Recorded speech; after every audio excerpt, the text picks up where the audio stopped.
Why does the idea of not existing feel unbearable? Why does every ending, a goodbye, a sunset, a final breath, leave a trace of the same silent fear? Maybe it's because we have never truly faced it. We hide behind plans, behind noise, behind tomorrow, as if life were an endless promise. But what if this fear isn't here to torment us? What if it's an invitation? A whisper asking us to look deeper, beyond the body, beyond time, beyond the illusion of control. They say every fear we carry hides the same shadow, the fear of disappearing. Not the fear of pain, not even of dying, but the quiet, unspoken terror that one day the world will go on and we will not. There was once a man who thought he feared nothing. He faced losses, endured heartbreak, survived years that stripped him bare, and yet he kept walking. Until one winter morning he stood in a small, quiet room surrounded by flowers and silence. A funeral. Someone he loved deeply lay before him, utterly still.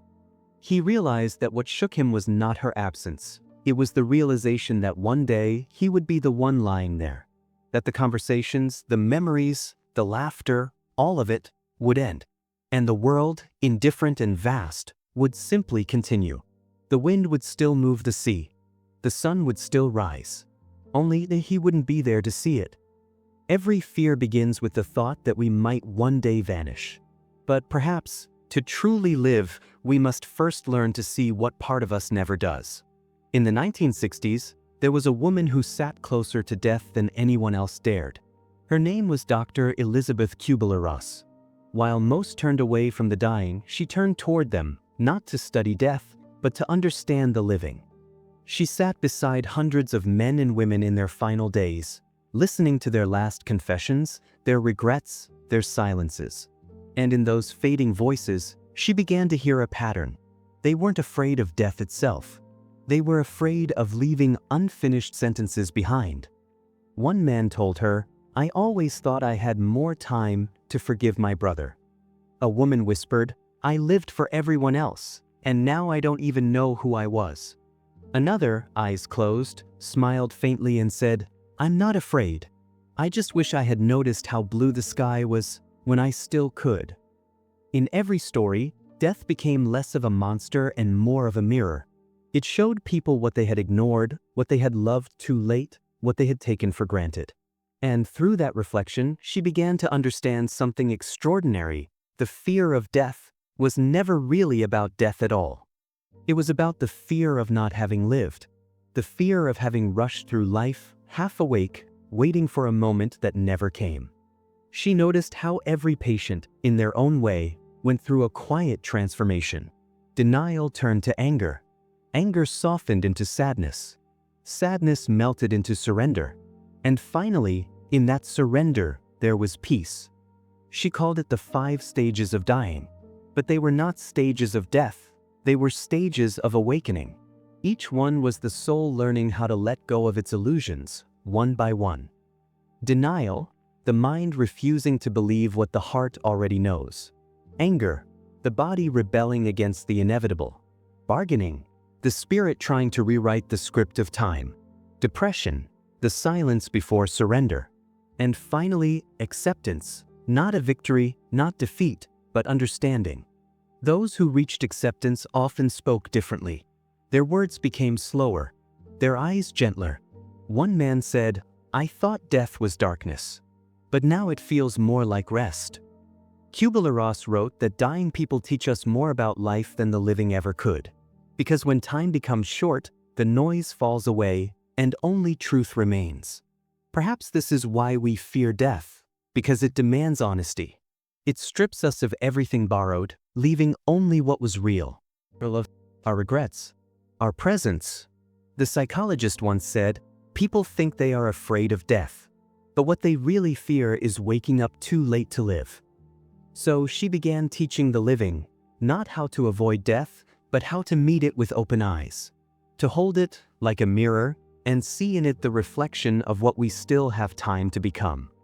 Death was her patient and life was her lesson. And through every fading heartbeat, she discovered this simple truth. When we finally stop running from death, we start running toward life. Maybe fear isn't something to be conquered, but something to be understood. Because beneath every fear, there's a message, a quiet truth we haven't yet learned to hear. The fear of death is not just about the end. It's about everything we attach our identity to, the body, the name, the story we've built around being someone. We don't fear death itself. We fear the loss of what we believe we are. Philosophers have tried for centuries to describe this invisible boundary between being and nothingness. But maybe death's power lies not in its finality, but in its ability to remind us that we were never in control. When Ernest Becker wrote The Denial of Death, he said that humans spend their lives building illusions to escape mortality. We chase success, legacy, beauty, all to convince ourselves that we matter. But beneath all those layers lies the same whisper, I am afraid to vanish. Modern psychology calls it terror management theory, the idea that our beliefs, our egos, our achievements are shields against the awareness that we will die. We build monuments of meaning, not because we're vain, but because we're temporary. Maybe this fear isn't a flaw in us. Maybe it's the proof of something sacred. The mind fears ending because the soul remembers eternity. Neuroscience tells us that in the moments before death, the brain doesn't fade to black. It glows. Neurons fire in patterns of light, a final burst of consciousness, like a candle flaring before it goes out. And in that luminous moment, people who returned from near death often describe the same thing: peace, expansion. Science may measure the waves of the brain, but it cannot yet touch the ocean of awareness. So we stand here between biology and mystery, wondering if consciousness ends when the body does, or if the body was merely the instrument all along. When we begin to face the fear of death, something changes. Our priorities shift. Our masks fall. The noise of life grows quiet enough for truth to be heard. Perhaps fear's true purpose isn't to scare us, but to awaken us, to make us see how fragile, how beautiful, and how urgent this moment really is. When we stop running from death, we begin to live differently. We listen more deeply. We love more fully. We forgive faster. Because somewhere, deep inside, we know that everything we hold, even the pain, is temporary. The question isn't, how do I avoid death? The real question is, who am I beyond the thing that dies? The body grows old. The memories fade. But the awareness watching them, does that ever change? Maybe fear has been our greatest teacher all along, because it asks us to remember what cannot be taken, to feel the space between two breaths, and realize that even silence is alive. So, when fear arises, don't turn away. Sit with it. Listen to it. Because within its trembling voice, there's an ancient truth whispering, you were never meant to last forever, only to awaken while you're here. In learning to face fear, we begin to see it clearly, not as darkness waiting to consume us, but as the doorway through which light enters. They say energy never dies, it only changes form. If that's true of the universe, could it also be true of us? Science tells us that every atom in our bodies was once inside a star. We are, quite literally, recycled starlight, the universe tasting itself through human eyes. So when we speak of death, are we really talking about an end or a return? In quantum physics, nothing disappears, it only transforms. Matter turns to energy. Energy becomes vibration. Perhaps consciousness follows the same hidden law, a current moving beyond the boundaries of the brain. Neuroscientists like Dr. Sam Parnia have studied people brought back from death, patients whose hearts stopped, whose brains went silent, yet they reported awareness.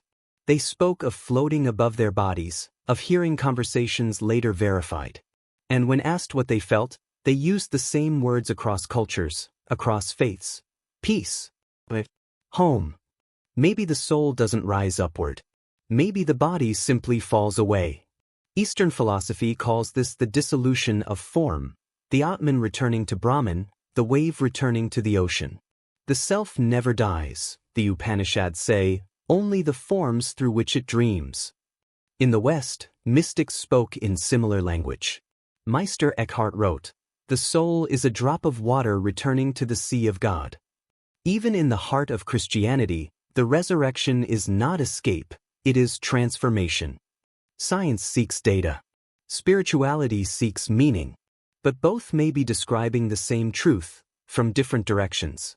Physics calls it energy. Mysticism calls it spirit. Both say, nothing is ever truly lost. Perhaps consciousness is not produced by the brain, but received by it, like a radio tuned to the frequency of existence. When the receiver breaks, the signal doesn't end. It simply continues beyond our range. This idea isn't fantasy. It's echoed by researchers like Dr. Pim van Lommel, who documented hundreds of near-death experiences, cases where awareness persisted far beyond measurable brain activity. If the mind can awaken after the body sleeps, what if death is only the deepest form of awakening? Maybe what we call the afterlife isn't somewhere else. Maybe it's right here, a dimension folded within our own, visible only when the eyes of flesh have closed.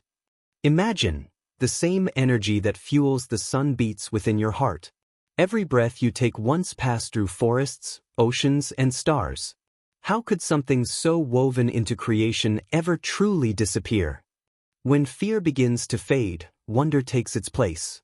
And in that wonder, we start to see that life and death are not enemies. They are partners in a single dance of transformation. So perhaps the bridge between science and spirit isn't made of answers, but of awe. Because awe, like love, belongs to both worlds.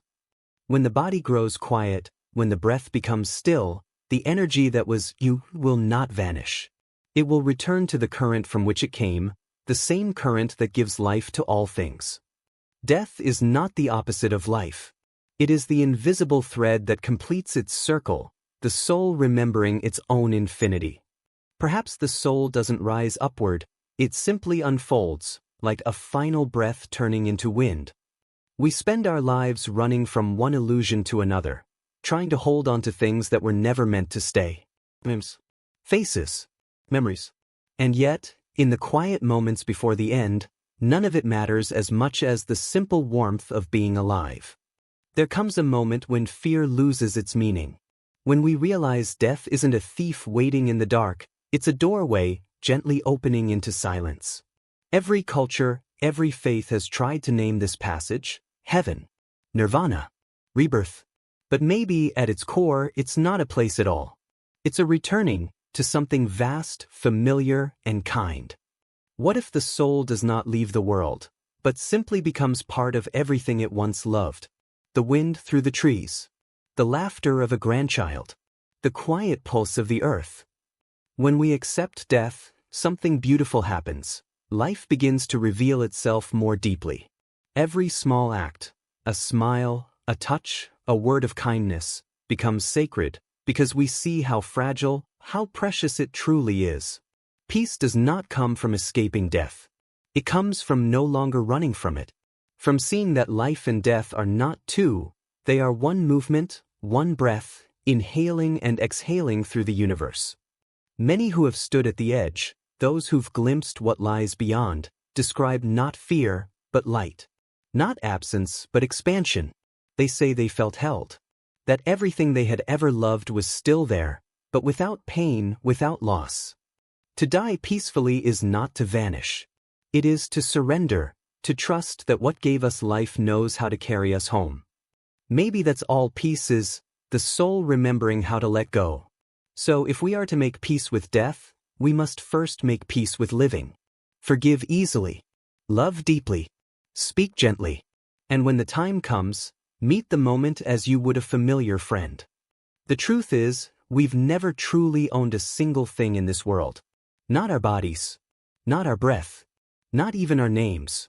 Everything we hold was always borrowed, but what we are, the awareness behind every thought, the silence between every heartbeat, that never began, and so it can never end.